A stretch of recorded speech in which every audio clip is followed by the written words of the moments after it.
Let's get ready to give an informative speech. The right information brings knowledge, and knowledge is power. Sharing is empowering. As we look at this informative speech, remember what you are sharing is something that's going to empower your audience to have a better future and to enjoy your presentation. We're going to take a look at several aspects of the informative speech. We're going to start off with the genre informative speeches, informing versus persuading, choosing a topic, strategies and tips, and finally going beyond the book a little bit. The genre of informative speaking. The goal is to instruct, is to inform. It's something we encounter commonly in classrooms. We're doing that right now. We can debate a little bit if an instruction is persuasion or not, but we'll break that down here in a moment. It is also part of when you're hired at a job, the initial orientation. You are instructed about what your expectations are and how you accomplish the work in front of you. And it can happen formally, such as HR sits you down and has you watch a bunch of videos, or it can be informal, where a coworker pulls you aside and talks to you and tells you, kind of mentors you. One of the main aspects of the genre is analysis of the audience. Knowing your audience is going to make your informative speech better and connect with your audience. By doing so, they will retain that information rather than zoom over the head. So let's keep going. Informing versus persuading. Now, when you're talking about informative speech, there is an attempt to take the knowledge that you have in your mind and bestow it upon your audience. Will that change their life? Will it maybe make them different? Yes. Does that make it persuasion? Maybe. However, in the classroom, when we're really talking about informative versus persuading, we're actually talking about the format of the speech. Informative speeches, we give the information to the audience, and what they do with it, they decide. We do not have at the end, and now that I've told you this, I want you to do this, or I want you to think this way, or I want you to practice this. Instead, when we're given an informative speech, we're just tying it all up and saying, here's what I know, I'm going to give it to you, do with it as you will, kind of attitude. So you're not attempting to modify their ideas or their behaviors, though it may occur, it's not necessarily the goal of your speech. As I was saying, without that goal, we don't have an expectation of our audience to do something. We're not asking them to donate, we're not asking them to give, to provide time. Instead, we're just giving them the information. Going beyond the book, we're not asking at the very end, which is very important when you get to persuasion, for there to be an action statement. That action statement is what I'm going to be looking at when we actually do these speeches. So at the very end, you can tell us all about the career of your favorite quarterback. At the end, if you throw in, and now I want you to vote for them to go to the Hall of Fame, that makes it persuasive. On the other hand, if you just say, they set all these records, they're a great quarterback, and you leave it at that, you're fine. So remember, your conclusion, your final statement in a persuasion is going to be an action. In an informative, it's going to be something that helps them remember the information you shared upon them, like we have looked at in our other speeches. And we will have absolutely persuasive elements in our speeches to a degree, because we're biased as a creature, and so we have a tendency to like something. So if I'm going to tell you my grandma's recipe for chocolate chip cookies, I'm probably going to throw in, these are the best chocolate chip cookies you're ever going to taste. Well, that's because I love my grandma. It's not because necessarily I'm trying to convince you of that. So there will be some elements in there, maybe a little bit of persuasion. When we get to persuasion, you're going to see that persuasion is based a lot on informative. So you'll see when we get there, you're absolutely going to have that. But for this case, with your informative speech, just remember that conclusion needs to not have that action statement. When you choose a topic, This is always the big thing for me. Choose something that comes from you, something where you're blessing your audience, something you're knowledgeable about, something you want to share. I love public speaking. I love the art of communication. And for that reason, I love this job. I would love to give a speech on this. On the other hand, if you asked me to give a speech on welding, I would severely struggle because it's not something I've done, something I've experienced on, and something I really don't look forward to doing. However, if you're a welder, yes, this is a perfect thing. Now, when we're looking at the different topics, you can choose an object. Sometimes objects are very cool to talk about. You could talk about the crown jewels of England. You could talk about Stonehenge. You could talk about the car in your driveway, as far as I know. These are all objects, and you can go into the history, the use, the development, the growth, the evolution of this. And those are very much well received by your audience. So that's one. People. Yes, we love hearing about people. Autobiographies, hearing a little bit about the history and where they come from, their humble beginnings, their troubled times. All of these are elements that you can absolutely throw into an informative speech. Next, events. I love the events one, and I'll tell you why I love the events one, because it gives me a new perspective. Share your culture, share your history, share your family. All these things are things I don't know about. So when I have an informative speech on these, it's wonderful because I get to see the world from a different viewpoint. A process, how to. These are perhaps the default informative speeches. How to change your oil, how to change the tire on your car, how to make cookies, how to make the perfect steak. All of these how to are absolutely informative speeches. You know, how to create the best exercise routine. Once again, best indicates you might be headed towards persuasive, but you're just putting the information out there, so that's fine. These are fun ones in class because everyone loves when we have basically a baking how-to class and we get the chance to have brownies and cookies and all these wonderful things. Next, concepts. This can be difficult, and your audience analysis will definitely come into play. Because if you're going to talk about mathematics or evolution, you need to know where your audience is starting out. So that way you can speak to them, not at them. So if you're looking at concepts, do that strong audience analysis, but please, if it is your passion, it's a good thing to share. Finally, issues. This can be tricky because issues tend to lean more towards a persuasive one.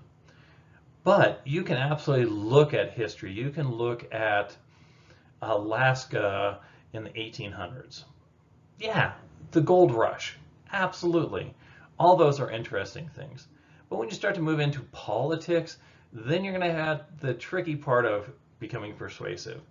So you can absolutely look at issues from a historical perspective, a detached one. You don't want to try to persuade your audience, but give them information so that way they know more than when they sat down. Next, the strategies. There is the description. Give an audience a mental sense. Invoke sights, sounds, and smells. Attempts to put the audience in a mental picture. Stories are wonderful for this because when we tell a story, we're inviting our audience to see the world through our eyes. And if you're going to give a description, if you tie in a story, it is so much more involving for the audience. Rather than just saying, well, if you're going to build a computer, what you need to first start with is, on the other hand, when I first sat down to build my very first computer, I felt so overwhelmed. But, you know, once after I got involved, I found out that they kind of come together like a puzzle. Suddenly your audience is going right along with you. They put puzzles together. They can see when they first attempted something. Absolutely. Description, storytelling ties it well in. Definition. Now, when you're giving a definition, there are multiple types you can give. You can give the dictionary definition, which is absolutely wonderful.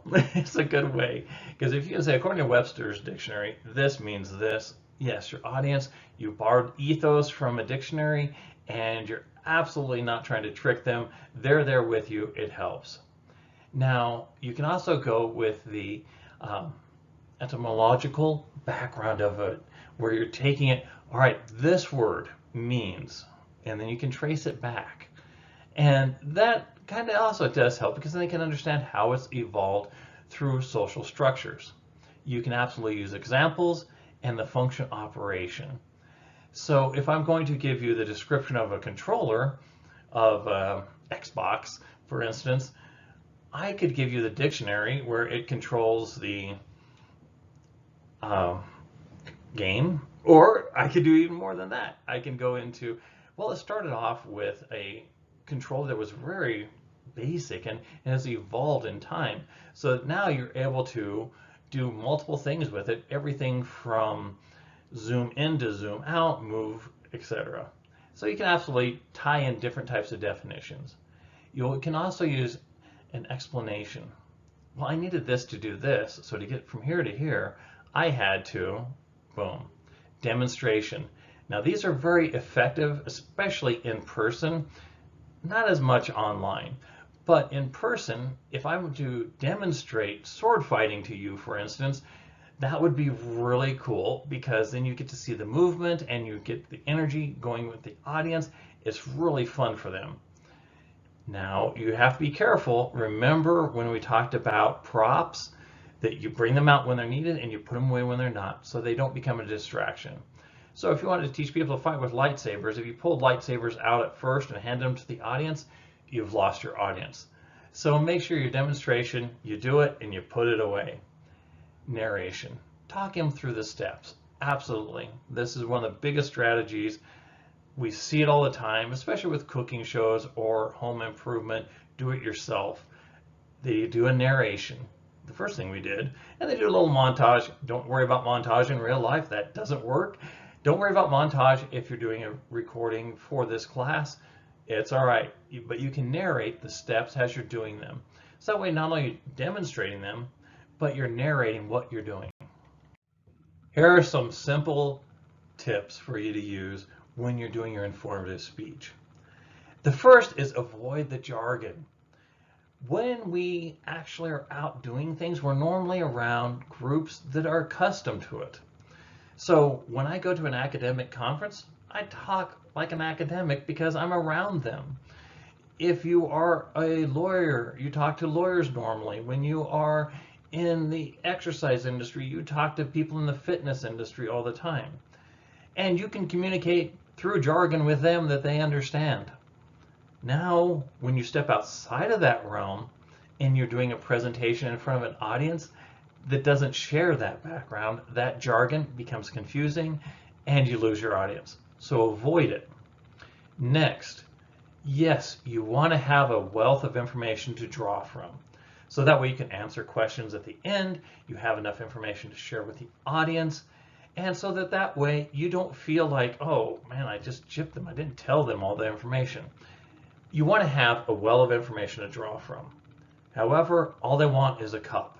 So what you want to do is have the information there in your mind, through your research, through your knowledge, but only share the points that are important for what you are talking about. For instance, I may not want to go back to Aristotle and Socrates and Plato all the time when I'm just talking about writing a speech, because that's a lot of information they don't need in, say, a 20-minute class. So you want to make sure the quantity of information matches what you're trying to tell your audience without going overboard. Know what the audience knows. Do that through your audience analysis. And look at the things that you share with your audience so that you can tie in elements of your speech to that.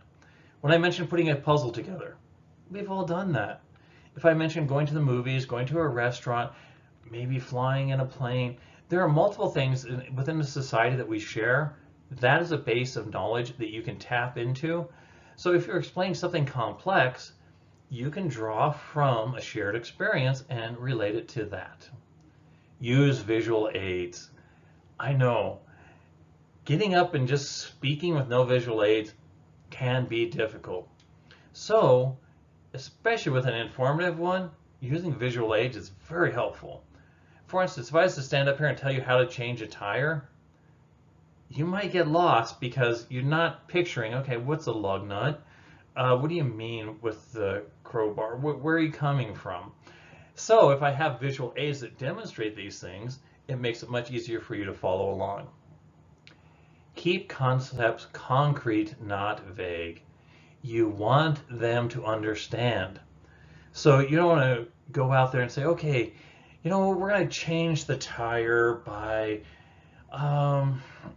basically connecting with it and getting along, and we're going to develop an environment that's safe to change the tire.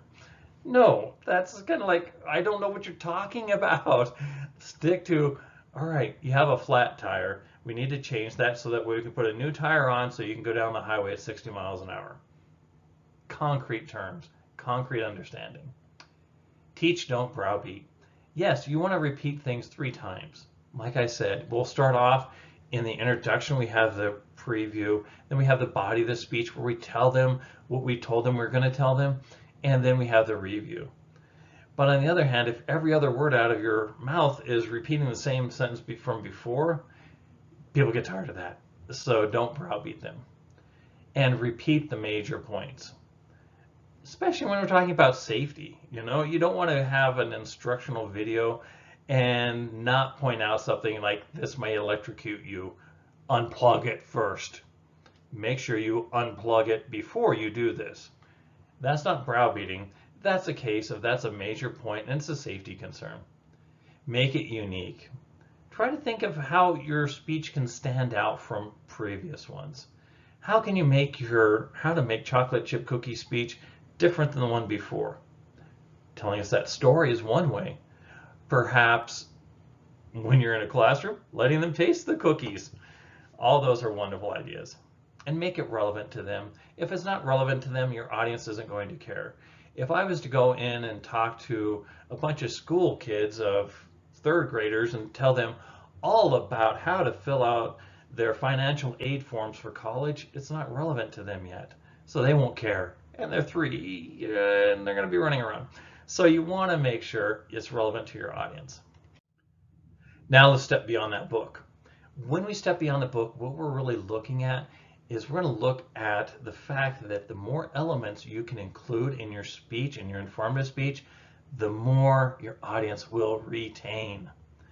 And these are the elements that we're talking about, the auditory, visual, and the actual doing.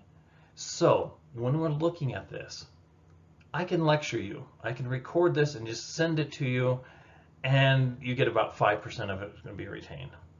Now we throw the book in, we got that with that, and suddenly we're at 10%. Audio visual, hey, I'm not just sending you my lecture. We got a video, I got pictures, I got a PowerPoint rolling here. Suddenly we're at 20%. And then when you go to do your speeches, you open that box and you look in there, and guess what? I demonstrate it. This is how you do this speech. This is how this speech works. We are cooking. We are at 30%. Discussion. We have discussions about this. We have a discussion board. I throw out the TED Talks that I have you watch and give me feedback on. That's a discussion. We're suddenly getting up on pretty good retention rate here, about 50%. We want to push it further though. So what do we do then? We have you do the speeches.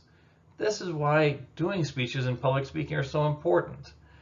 Yay! So you open the book and you read through the book, you're at 10%. That's a failure. That's not good. What I want you to do instead is I want you to send me that video. Show me how you did your informative speech. Show me how you did your special occasion speech. How you did that introduction speech. Suddenly you're practicing speeches and you're practicing presenting. And we are at 75%. This is awesome. This is where you want to try to get your audience to. Now, in a normal setting, you get to that 50% pretty easily. It's that extra 25% becomes more difficult. And then if you're really lucky, you're able to then turn around to your audience and say, now teach me. Teach me what you learned today. And you bump them up that 90 percentile. In this class, we're shooting for that 75%. It's passing. I'd like to get to that 90%, but our format doesn't permit it. So what we talked about, the genre, we talked about informing versus persuading, choosing a topic, strategies and tips, and going beyond the book. The joy of learning is as indispensable in study as breathing is in running. If you have no joy in your presentation, in your informative speech, your audience will learn nothing. On the other hand, you have energy, you are sharing a passion with them, you are blessing them, they will absolutely have that wind lift them up and they will learn what you were teaching them.